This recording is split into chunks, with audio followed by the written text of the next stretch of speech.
యాండోయ్ పుల్లారావు గారు, యాండోయ్ పుల్లారావు గారు, ఇంటికి వెళ్ళాను లేవు, అందుకే పొలం కాడికి వచ్చా.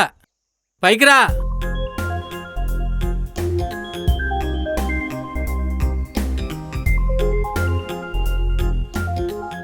ఇక్కడికి వచ్చారా?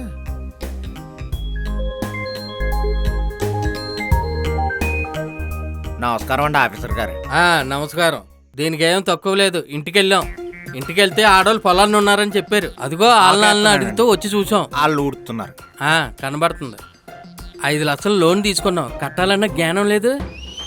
5 లక్షల లోన్కి 50,000 ఇచ్చాను. ఆ మాత్రం మేనేజ్ చేయలేనట్టండి. ఓవా, నాకు ఒక్కడికే ఇచ్చావయ్యా నువ్వు? నా పయ్యోడికి ఇయ్యాలా, నా కిందోళ్ళకి ఇయ్యాలా? ఏమయ్యా, ఒక్క ప్రూఫ్ గ్యారంటీ కరెక్ట్గా లేదు. వీకి కాగితాలతో నీకు లోన్ ఇప్పించి సాయం చేశాను.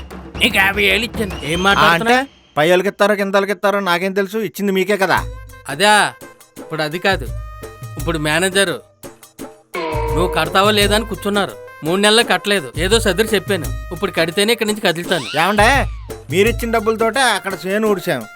వాళ్ళు ఊడుతున్నారు. ఆ పంట చేతికి రావాలంటే 100 రోజులు పైనే పడుతుంది. 100 రోజుల తర్వాత నేను ఇస్తాను. అప్పుడు దాకా నేనేం చేయలేనండి. అర్థమైందయ్యా. అంటే నీకు 50,000 ఇచ్చాను కదా, ఈ 50,000 నువ్వే మూట కట్టుకున్నట్టు మాట్లాడుతున్నావు నువ్వు. అంటే లంచం తీసుకున్న తర్వాత ఆ మాత్రం మేనేజ్ చేయాలి. ఊరు బాబు, లంచం అని అనకూడదయ్యా. నువ్వు లంచం అని అనకూడదు. నీ దగ్గర ఏ ప్రూఫ్లు లేకపోతే ఇప్పించాం. నా పయ్యోళ్ళకి ఇవ్వాలా, నా కిందోళ్ళకి ఇవ్వాలా? మిగిలిన దాంట్లో కొద్ది గప్పు నేను తీసుకున్నాను. అవును, నేను 50,000 ఇచ్చాను. ఏం మాట్లాడతావయ్యా బాబు? మేనేజ్ చేయడం రాదు కానీ కిందోడికి ఇచ్చాను, మీదోడికి ఇచ్చాను. నువ్వు ఎవరికిస్తా మాకెందుకయ్యా? మేనేజ్ చెయ్యి. లంచం తీసుకున్నావు లేదనుకో, నీళ్ళు లంచం తీసుకున్నాడని చెప్పేసి ఇప్పుడు నా దగ్గర ప్రూఫ్లు మొత్తం ఉన్నాయి. అవన్నీ బయట ఎట్టేను అనుకో, నీ పని